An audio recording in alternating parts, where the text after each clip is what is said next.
Hey everybody, happy Wednesday, happy beginning of the Beating Dreams streaming week. Hope everyone is having a fantastic Wednesday, wherever you are. Lori has 6 dozen M&M cookies. I'm pretty sure that's a fantastic day wherever you are. Oh, sugar cookies with M&Ms used to be my favorite back when I could eat commercial cookies. Oh my gosh, that's always what I would get from like the cookie factory at the mall. Also, it's GNT Wednesday here at the Beating Dreams, at least for me. Because why not? So, welcome to, so this is a fun one. This is kind of a different sort of tutorial than our typical.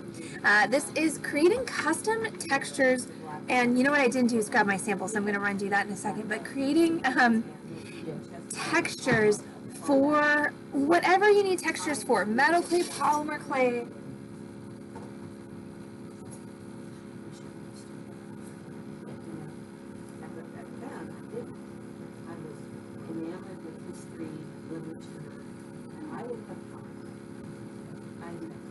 So yeah, metal clay, polymer clay, whatever floats your boat.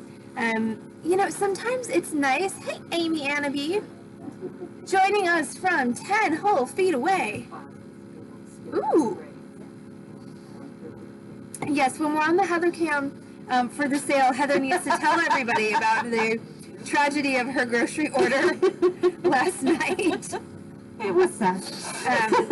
But anyway, so sometimes it's nice to be able to make a custom texture. Like for instance, this whole lino block here. And by the way, I am not a great visual artist, and I am not presenting this stream to pretend in any way that I am a great visual artist, because I am not. But for those of you who are, these are really great techniques to be able to create things that are absolutely unique to you. And specifically, this whole lino block was created for a client who needed some custom metal clay pieces, and she needed things that were absolutely original. You know, not just grab stamp from the craft store and, you know, impress it into some metal clay, not just mold a charm and, you know, replicate that. And like, no, this was a big deal for her.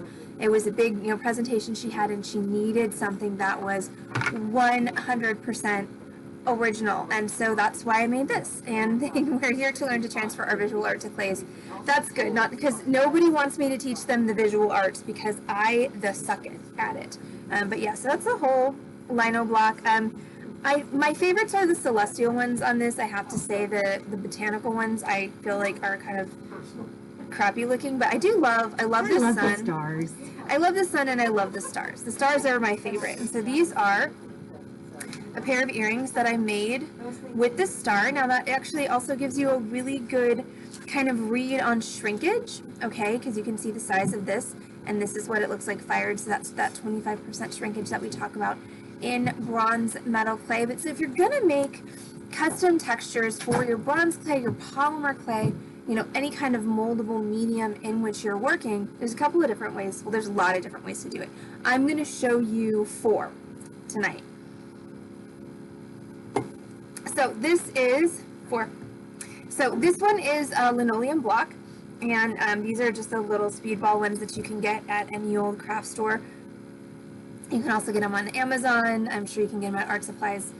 Allow for shrinkage. Always allow for shrinkage, especially if you're skinny dipping in the winter. Yep. I didn't know what you're talking about. But allow for shrinkage or plan for shrinkage, unclear.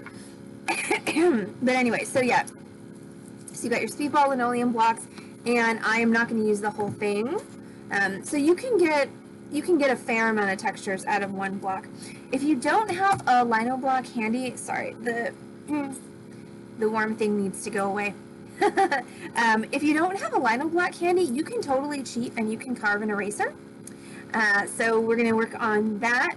I've got some polymer clay here. That's a way that you can make non-flexible static molds of items or objects. And then I also have 2-part silicone RTV molding putty. And that's what you use to make flexible molds of things. So we're actually going to start with the RTV because it is the thing that is going to take the longest to cure. And I need, oh, my Lanta, that was unfortunate. Uh-oh, what happened? Well, now there are little tiny gold arrows all over the floor. This little container of things that I used to do a resin tutorial a while back, I did not close it all of the way, and so little tiny arrows came raining out, and now, as previously stated, they are all over the floor, but I just need to go grab a tile.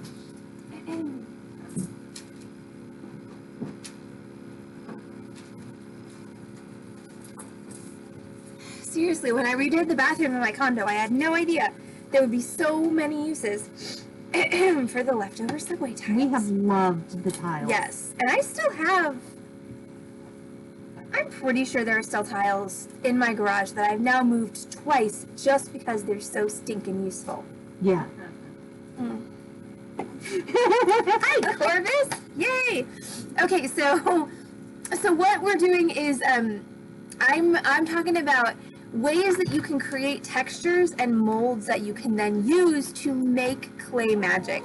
And once again, I'm going to go ahead and just disclaim that I am a terrible visual artist. Like what you're looking at here, this is the sum total of my visual art skill, okay? This tutorial is not about teaching you how to create great visual art because I can't do that, but I can teach you how to transfer that visual art to media. Art is awesome. It just isn't. It's more folk art than finessed. Folk art or kindergarten art? Yes. Okay, so we're starting with molding. We're starting with RTV, which stands for room temperature. Oh, I always wished I could draw, Corvus. Color me jelly. I mean, I realize like in the art world, kind of the grass is always greener. It's like I feel like you always wish you could do something other than what you do, but I always wanted to be able to draw. My best friend growing up was an amazing visual artist, and my aunt also. So jelly. But anyway, so we're starting with room. So a lot of my techniques are like ways to make artsy looking things even though I can't sculpt or draw. So hence room temperature vulcanizing silicone molding putty. So I swear to God I didn't actually swallow a frog. Okay, so this is the Bellicone, the Bellicold molding putty. Illumilite also makes a molding putty. The Illumilite one you can get at the craft store. It works great. It's yellow. This is one you get from a jeweler's supply. This one is, purple and blue. It all essentially works the same. So, I know, I actually had my dad, one year for Christmas, I asked for the Drawing for Dummies book. So that I could actually, and to be fair, my drawing now, in terms of technical drawing, I'm not talking about artistic drawing, but technical drawing, my technical drawing now is significantly better than it was 10 or even, more than that years ago. I keep impressing my nieces somehow. But yeah, I someday. don't know how since Ellie lives in that house. Someday I will have time to sit down and actually learn the technical skills of drawing at the very least. But until then, I'm going to cheat and I'm going to show you how.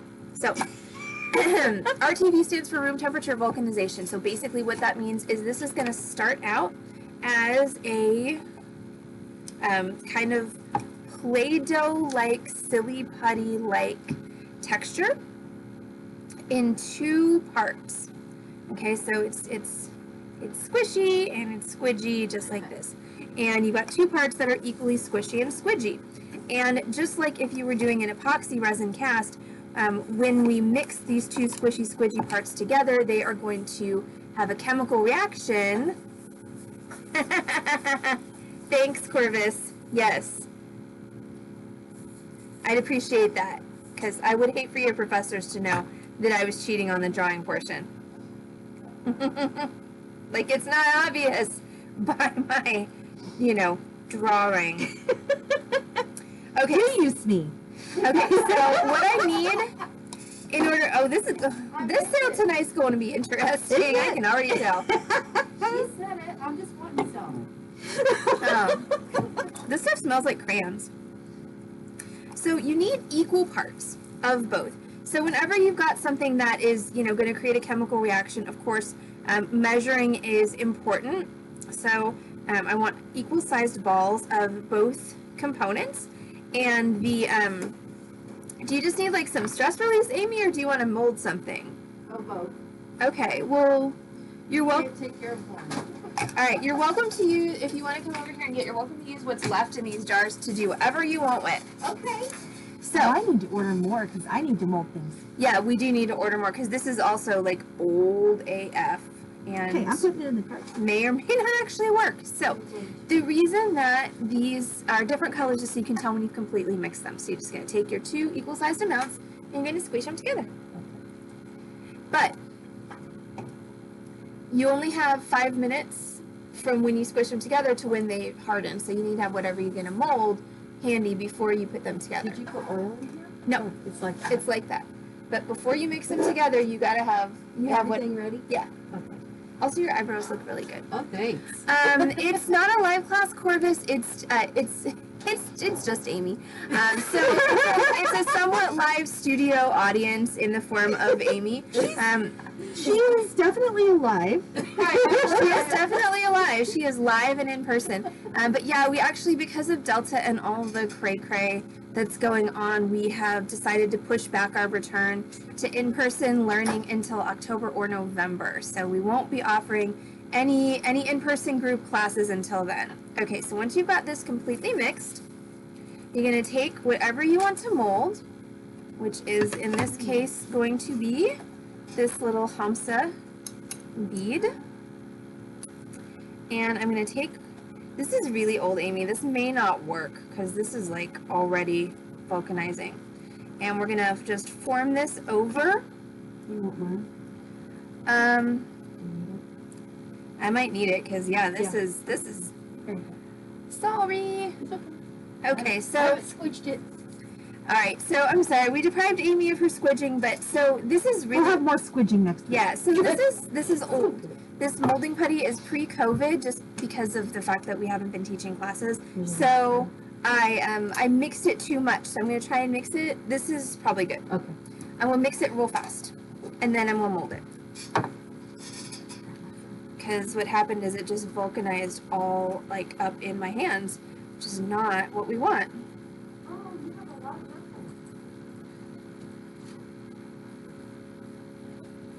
There is another, the stuff in those jars over there though is even older. Okay. So, I mean, try it. It may or may not work. Okay, so take two. I'm gonna form this over my piece. And so the key is I need to form this before it solidifies. So basically, room temperature vulcanization means that it's gonna go from that putty consistency to this rubbery consistency. And it should, if your putty's not old, it should take a solid, at least 5 minutes from mixing to molding before it vulcanizes. But since my putty is ancient, that did not work. So now I just have this like rubber sandwich going on here. But well, it loses all like it's rubber. If it's cracking, it's probably fine. Yeah, it seems like it's good. If it's squishy. But is there any blue for you to mix that with? Well then it's not gonna work. No. There's this much blue. Sorry. You know what? Look in the last metal. Kind. Huh? They're not the same kind. Oh. Look in the last drawer of the top of the metal clay supplies, and there may be a little bit of blue in another jar in there. So anyway, hi y'all. Right, I'm teaching on the internet. Okay, so this is vulcanizing now. So it's going to turn to rubber, and theoretically, it's going to give me a mold of that little bead. So that didn't go quite as well as I would have liked, because once again, molding putty, very, very old. It has, prior to just a couple minutes ago, I would have said it has an indefinite shelf life, but that's obviously not true. But it has a pretty long shelf life because that was not new before COVID. That was a solid 6 months old, in January of 2020. So it does have a pretty solid shelf life. So we're going to let that vulcanize. We're going to see what happens. Okay, so that's how you make a flexible mold. Because you can see even in my one that vulcanized without me being able you know, mold it. Once it's vulcanized, it's flexible. It's flexible rubber. You can use polymer clay to make an inflexible mold, okay? Because of course, in order to get polymer clay to hold its shape, you have to bake it and then it will solidify. But it's a lot less expensive. Hi, Boots. I feel like if that's what's coming out of your nose, that possibly you should seek medical attention. I'm just saying. Just saying. But hey, it's good to see you. How's everything for you in the down under? To be clear for the stream, that's where she lives. I'm not talking about, you know, her down under places. That's for the 7:30 stream, not for the tutorial stream. Downstairs information is private. Okay, so this is polymer clay. For anybody out there who doesn't know what polymer clay is, there's a bunch of different brands out there. You can get them at the craft store. So this unopened package is Sculpey. This open package, I have absolutely no idea what it is because its branding label is long gone. When you get polymer clay out of the package, it's very stiff, kind of like metal clay. So yeah, it's sort of cracking. So you have to condition it. If you have a pasta machine that you use for metal clay, of course you can condition it that way. That's the easiest way, or not metal clay, polymer clay. Using a roller is also a good way to condition it. I have picked literally the most difficult and pain in the ass way to condition it possible, which is just squooshing it repeatedly in my hands until it's a workable consistency. But you're gonna see pretty quickly with the squooshing that it's gonna change textures. So I've squished it and squashed it around a little bit, and now when I bend it, it's not going to crack, it's actually going to flex, it's going to bend. Okay, well, it cracked a little bit. Shh. Dang it, camera, why'd you have to show them that? Cameras are rude. They don't even ask. Seriously. Just Okay. show things. But yeah, so now when I bend it, it flexes. God, I love polymer. Polymer for me is a super, super relaxing medium. Metal clay, on the other hand, is super, super stressful medium. So, yeah, I said super, super. I did twice, actually, if you want to start counting up drinks for the sales stream. I've already started drinking, so, you know, that's a thing. But yeah, I love polymer because it has an almost indefinite working lifespan. Like, this package of polymer has been open, just sitting around for probably the better part of a year, and I can still condition it to being perfectly workable. And then once I start working with it, it's basically gonna stay pliable until I bake it. Which, considering that most of my clay work is done in metal clay, which has about a 10-minute considering that the metal clay has about a 10-minute working lifespan before it just gets all like snarly and gross on you, the polymer is really nice and relaxing. Okay, so I'm going to mold this guy. Okay, so let's talk for a second, because I know that we're a community of artists and artisans here, about the fact that what I'm doing right now, molding these beads and things, is actually, in the general scheme of things, isn't really okay. Because these are copyrighted designs by someone. And, I don't like Boots anymore. She's on my shit list. Oh. Just talk about food. Yes. Yep. Wow, you know me so well. Yeah, no, I'm officially now super jelly of that. So, but yeah, so this is a I don't know, this is a rant of some sort, but so this is a copyrighted design from somebody. Somebody got paid money for the rights to this design, and so I'm about to jack this design by making a mold of it, and then I'm going to produce my own pieces, and then I'm going to sell them.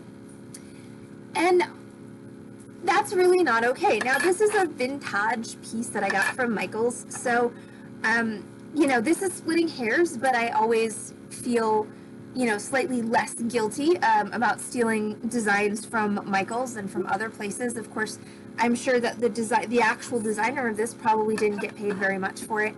But, really, as an artist, like I've had people take my creations and copy them and reuse them as their own, and it's always very hurtful to me if I find out about that. So if you can contact the artist and ask for permission, you know, it's good karma to do so. If you can't copy the artist, then, you know, I mean, obviously y'all are your own bosses. Like, I'm not trying to tell you how to live your lives. I'm just saying that some, you know, when you're taking something that someone else has created and you're literally ripping it off. Like, I'm literally gonna rip this off because I can't sculpt this myself. I don't have the skills.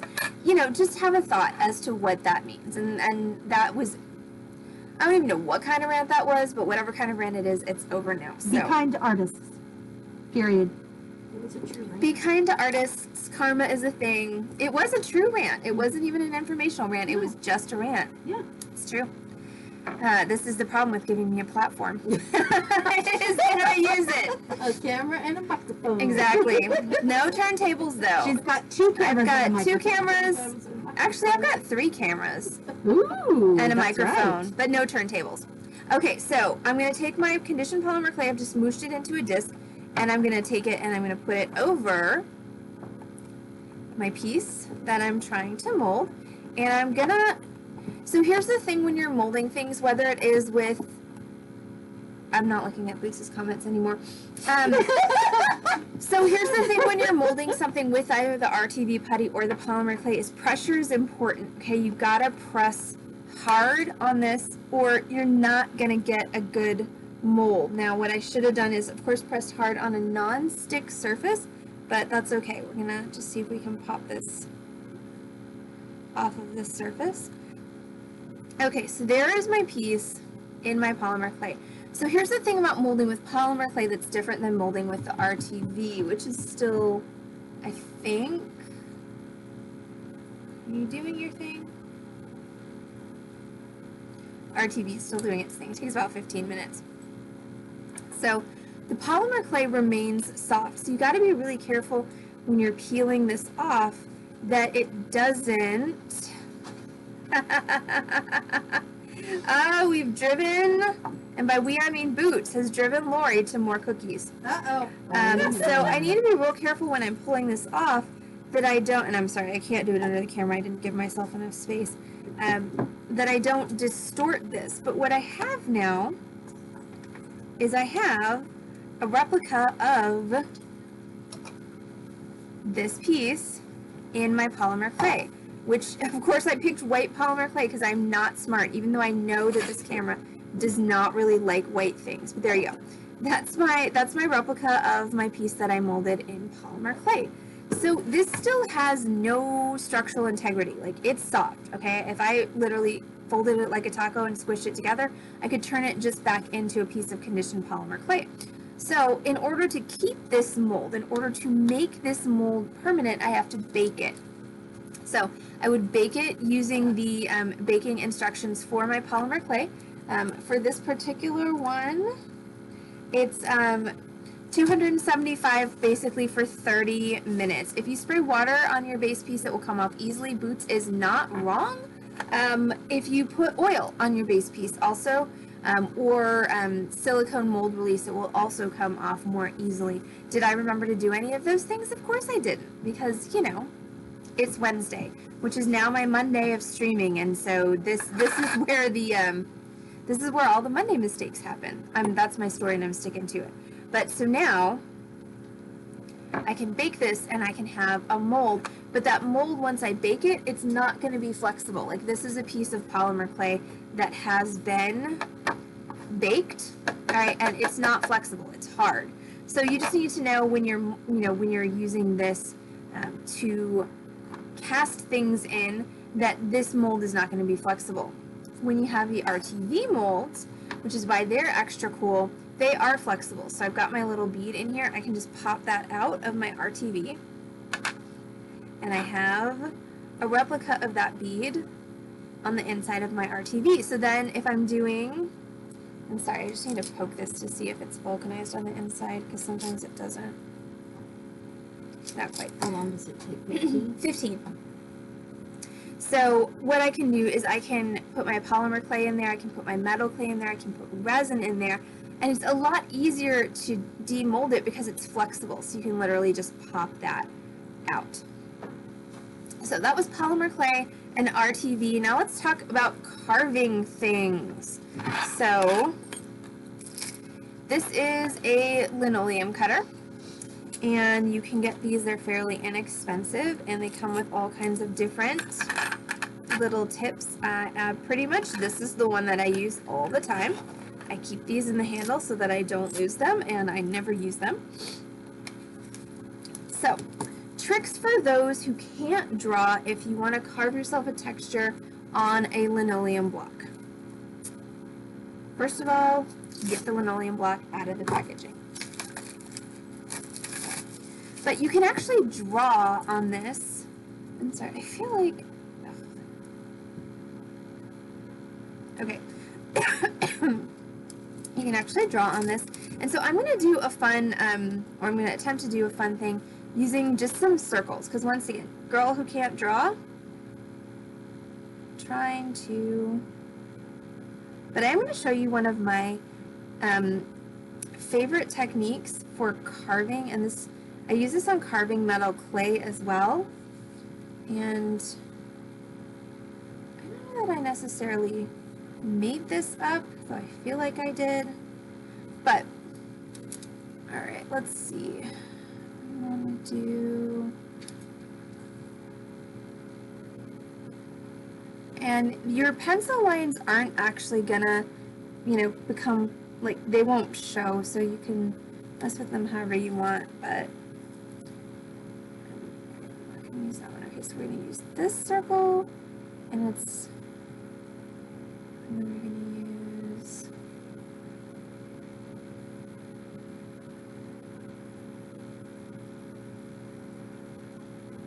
that circle.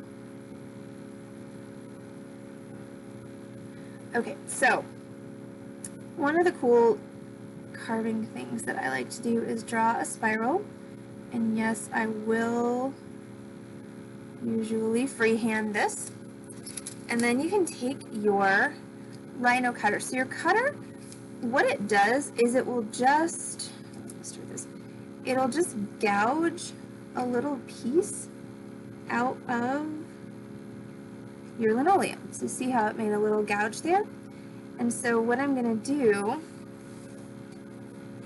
is just start gouging out my little... It's kind of like the tool you use for leather, yes. It's also kind of like a wood gouge that you would use for carving wood. And the wood gouges are actually what I use for carving metal clay as well. Is it like wood carving tools similar to? Yes, linoleum, yeah, and I could go, if I remembered where my wood gouge is, but yeah, very similar, very, very similar. Like slightly different shape and blade on the tool just because it's designed to cut something different, but yeah. So, okay, so holy crap, really, camera? Like nobody cares about the fact that you don't like things that are really bright. Okay, so what I'm doing is I'm just gouging out in my little Fibonacci spiral, but I didn't do a good job right here on the spacing. So I'm just going to redraw that out a little bit. And again, for those of us who can't draw, who don't have that skill set, this is a really cool pattern that's really easy to replicate. I'm gonna keep smacking my camera, sorry, because I think Heather is possibly heating up food. So as long as the toaster oven's not on fire, we're probably good. It's all good? Oh. She said it's dinner. You're a good cook, huh? There are crumbs in the bottom of the toaster oven. It's not your fault. Oh goodness, stay on camera. It just smells like an Easy Bake Oven. It's fine. Gosh, my stepmother has nightmare stories about like her Easy Bake Oven mixes being full of weevils. Oh my gosh. Yeah, I know, right? Like, talk about traumatizing childhood experiences. I never had that happen, but we did make a lot of brownies. I never had an Easy Bake Oven. Sometimes the illegal ones. Really? When you were children? Because, wow. No. We should have. Our childhood would have been that much better. There you go. So, I'm just continuing to carve my little gouges in my spiral pattern. It's like a shit. Yeah, and so this is one of my kind of little tricks, is this carving method. And it kind of makes it look like I can do cool things, except for that this is the only cool thing I can do. Of course. I bet you did. And so the Smurfs melted. Oh, goodness. Did you eat the Smurfs after you put them in the Easy Bake Oven, though? That's...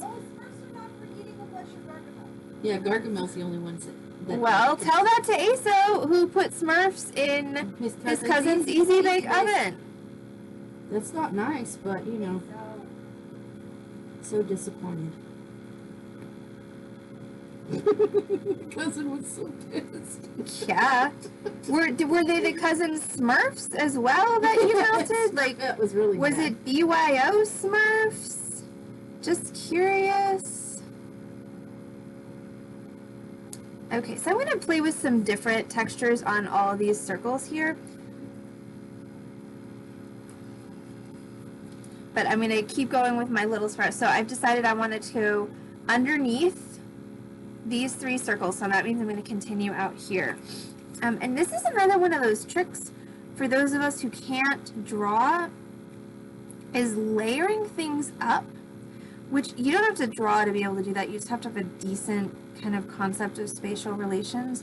But layering things on top of each other visually, again, makes it look like you know what you're doing, even if you don't. And you can't always get the cuts to come off, so you can just take them off with your finger. Right, I'm just gonna go down to the very end of this.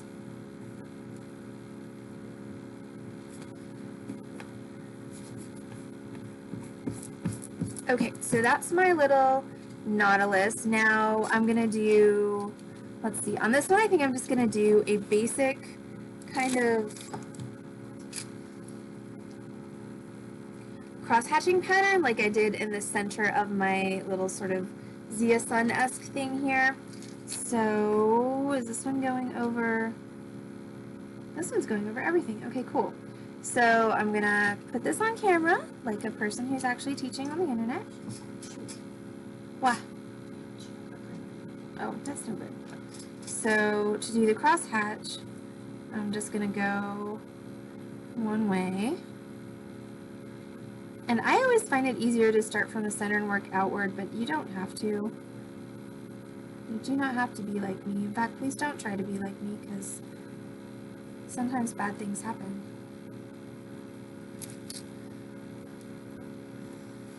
If you're carving lino blocks, you are going to wind up with little like linoleum squids everywhere. Just fair warning.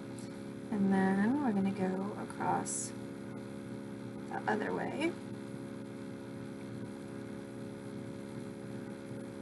So obviously linoleum blocks are pretty much useful for flat textures only. I mean, you can get dimension by, of course, carving down into your block some more, but you know, you're really essentially making a stamp here. All right, so let's see. All right, so this one I'm gonna do some kind of squiggly lines, and when I'm doing squiggly lines, I find that moving the block is helpful. So I'm not moving the cutter so much as I've actually got the block that I am kind of swooshing around. And yes, by the way, swooshing is an actual technical term, I swear. The linoleum blocks, are those available at hardware stores? I don't think they're available at hardware stores. Art supply, sorry, I keep hitting the camera, y'all. Art supply stores, craft stores, and the internet. Because it's not actually like floor linoleum. Right. Though, I mean, More malleable. yeah, it's more malleable than what you would put on your floor. But you can use your linoleum cutter also to cut all kinds of different things, as you're going to see in a minute when I do my eraser. So I'm just kind of being a little bit freeform with this. And you may have noticed that I haven't actually outlined my circles yet in anything but pencil. That's because I'm not a super precise cutter. So you can see that I've sort of, you know, gone into my border line with this. So I'll be able to kind of crisp that up at the end when I outline my circles. Once again, tricks from somebody who's really not very good at this, but likes to pretend that she is. Okay, so there's my little wibbly wobbly texture. And then I think this last one I'm just gonna do, I think I'm gonna do just a straight radial outward. So I'm just gonna make myself a center point there. Hit my dang camera again. Swear.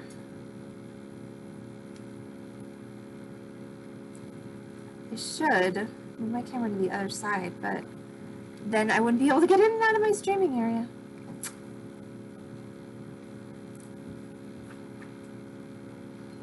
Okay, and this is very reminiscent of kind of the way that I cut my star, which is just with sort of these little radials, and I tend not to be super precise with them. As you may have noticed, I'm not really super precise with anything, especially this. So I'm just going outwards.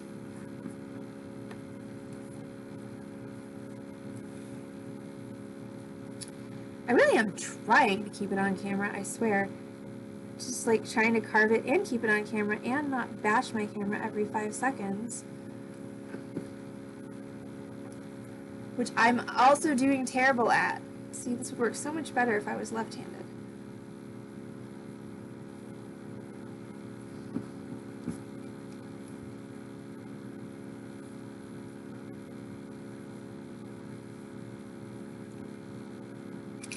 Okay, so there's my radials.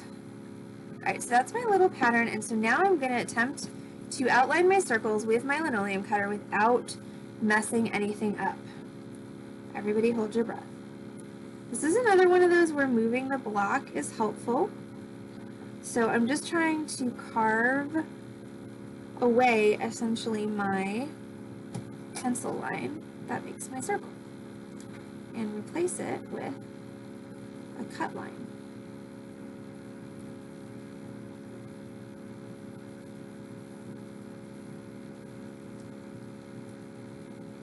And again, if you were a little sloppy with your cutting, this will kind of help neaten everything up. You know, if you do an actual good job of it. Which, that wasn't bad. Okay, so, you know, organic circles. Okay, so now to make my layering happen, so basically I'm not cutting all of these as complete circles. I've got to pay attention to, you know, what I've decided is going to be, you know, quote unquote on top. So my next one's going to be this one, which is going to go 3/4 of the way around, but not there because that circle in this visual presentation is on top of this one.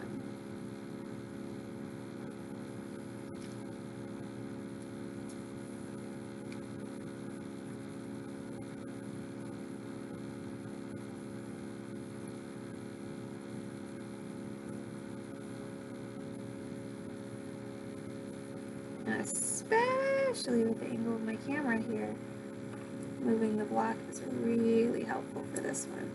Now let's talk about pressure. Your lino blocks are pretty forgiving. I mean, you want to kind of keep an even pressure, but honestly, you know, if you're fluctuating a bit, your blocks are a little bit rubbery. So it's not going to be a huge deal. All right, there's that one. Okay, 2 more. So this one here is going to go, again, that's another like a 3/4. I'm really sorry about the camera, y'all. This is a tool that I'm not used to trying to fit underneath my camera, and I totally should have put it up a little bit higher. Concentration face, everybody.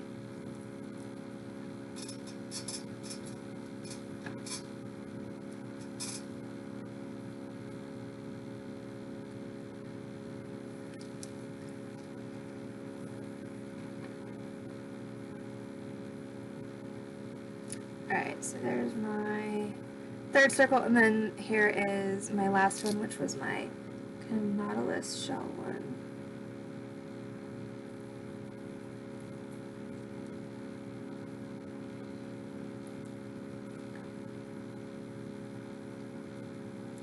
Oh, okay.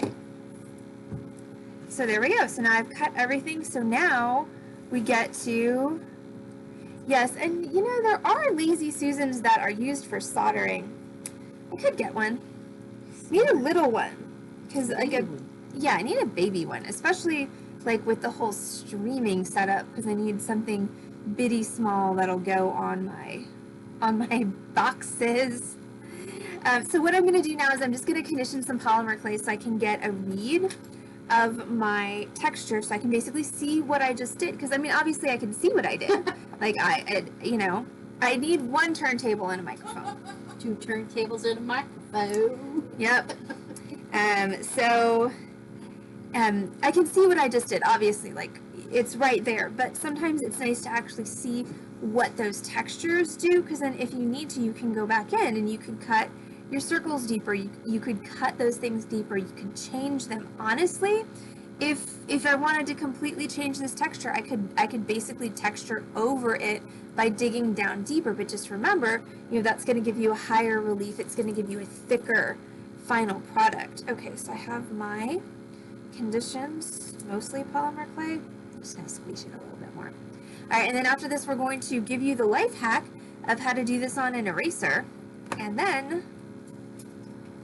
we will sign off for a little bit before our sale. So while I'm conditioning this clay, I can definitely talk about, hey, it's Wednesday evening. That means it is time for 30 minutes after this broadcast, a live merchandise sale. We're doing another Clean the Wall sale tonight. That means I'm going to be doing 25% off a variety of assorted gemstone strands at 16 inches. And then this Saturday, we're going to be doing our $5 8-inch strand sale, and I am going to be streaming that live from someplace that is not here, which is exciting, because I haven't been someplace that's not here in Dallas for a while. Okay, so if I wanted to, I could put some release on here, but I should be good. So I have my pattern, I've got my polymer clay. I'm going to put that on there. If I had a roller, that'd be cool, but I don't, so I'm going to just roll over it with a dry erase marker, because, you know, you use the tools that are in front of you. Again, pressure is important. It's one of the few times when pressure is actually a good thing. And then we're going to peel this off, and turn out pretty cool. So that's my texture. I didn't quite get the edge of it there, but that's okay. So that's all of my, yeah. So I could actually take this polymer clay piece if I wanted to, and I could bake it, or I could use this texture now for things like metal clay. You could pour resin in it, but once again, it's flat, so you'd have to make some kind of like a dam around it to hold the resin. But yeah. Will that shrink if you bake it? The polymer clay doesn't really shrink. If you were doing it in metal clay, it would shrink when you fired it, but the polymer clay doesn't really. So yeah, so there's my texture, and there's my read of it. So that's what I did.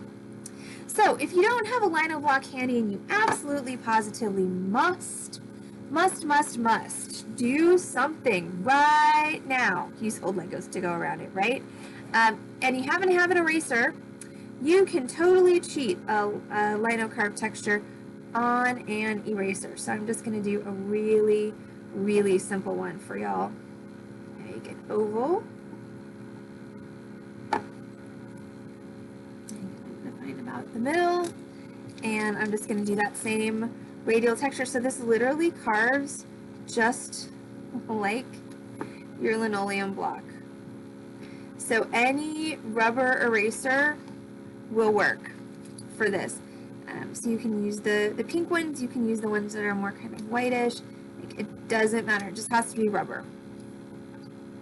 Corvus is asking, how much does metal clay shrink? So the metal clay, thank you, Amy. The metal clay shrinkage is going to depend on what metal clay you're using. There are a bunch of them out there. So your kind of original metal clays are going to be your fine silver clays. That's going to be PMC original and art clay silver. And your original silver metal clays are going to shrink about 25% in the kiln. Your newer generation of your silver metal clays, that's going to be your PMC3, your PMC3, and whatever art clay's equivalent is, I don't know what it's actually called, will shrink 15%. And then your bronze clay and your PMC sterling clay shrink 25%. Copper clay shrinks 25%. So it really is different depending upon the type of clay that you're using. Your manufacturer should always provide with your clay that you've purchased a firing schedule, and that should have information about the shrinkage for your particular clay. My generally clay medium of choice is bronze metal clay, and that's 25% shrinkage. And that's what I showed you at the beginning, which was this little star here. And then this is that's the fired one. So that's the shrinkage in the bronze clay. Okay, so I've done my carving, my little radial carving in my eraser, and I'm just gonna go around.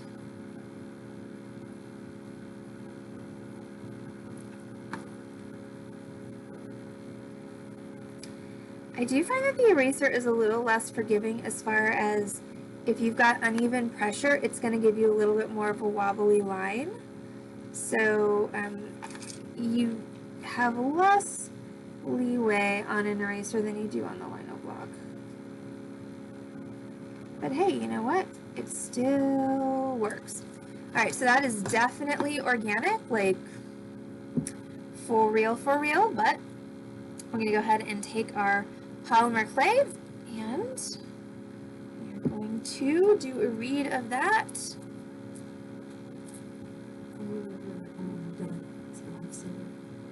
I've never done a lifesaver.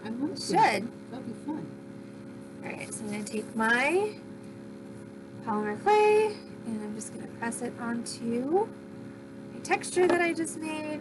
And I grab my super duper technical roller, aka my dry erase marker, and there you go. So the texture, I mean, my texture doesn't look as nice because, like I said, the eraser's not as forgiving as the lino block, but I'm getting just as clear of a read of the texture on my eraser as I did on my lino block. So once again, if you are in a pinch and you need to make a texture, an eraser is a absolutely great way to do it. Polymer clay is like 3D silly putty. It is like 3D silly putty, and then you can bake it and it'll hold its shape, whereas I don't know that there's any way to actually solidify silly putty that I know of. But yeah, so polymer clay, you mold it and then you bake it and you do get a solid thing, and you can do all kinds of cool sculptural things with it as well. It's a really fun medium, and I have a couple of polymer clay project ideas that I keep wanting to put on the stream, but I keep not having time to sit around and play with it. So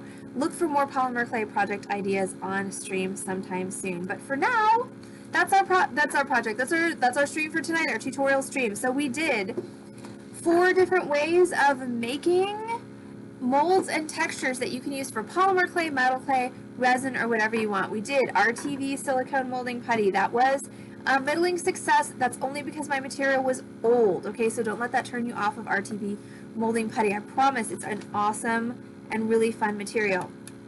We did molding with polymer clay. Once I bake that, that's going to create an inflexible mold that I can use again for more polymer clay. I can use it for resin. I can use it for metal clay. We did linoleum block carving. That was that one, which is really fun.